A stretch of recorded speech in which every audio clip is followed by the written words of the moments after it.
Hello everyone, in this video I am going to show how you can set up the payment method in your Facebook Ads Manager. To do that, you need to go to the menu, then click on the billing tab.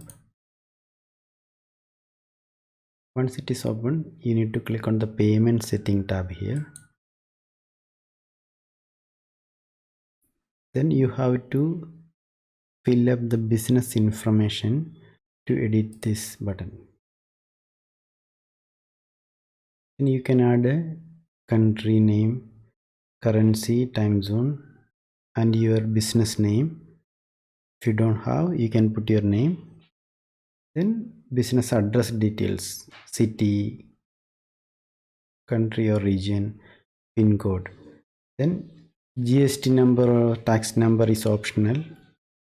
Then after that you need to check this checkbox. Then you can select any of this advertising purpose.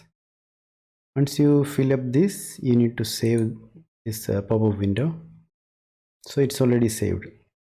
Now you need to go to the payment method, add payment method option, this one. Click the button.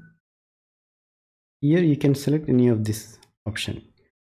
I'm going to select debit or credit card. So I'm going to click next option. Here you need to fill up the details, card details. Okay, then you can save it, but without checking this box you cannot save, so check mark and save it.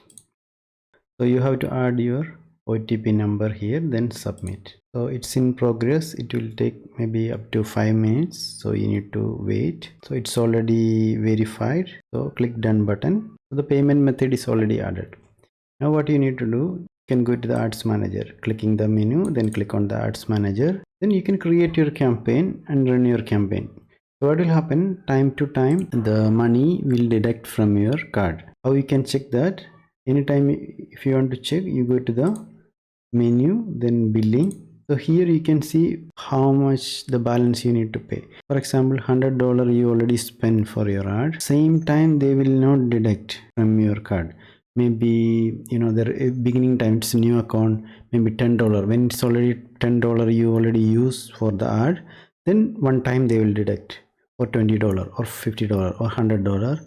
So time to time only Facebook will deduct from your card. So you need to keep the balance in your card. In case there is no balance in your card, there is no money, so it will be error because Facebook cannot take money from your card, right? In that case, Facebook will deactivate your account or they can terminate your account. So that's why we need to keep money in your card, because we don't know when Facebook will take money from your card. So that we need to be careful. And if you want to remove this card to add another card, then you go to the payment setting. Then you will have option here, add payment method. Click on add payment method. Then the same procedure, you go to add a new card. After that you can remove the previous card. So you can change anytime the card, but if you are going to remove the card, you need to add another card here, then only it will work. I hope this video is useful for you. Thanks for watching. See you on next video. Take care.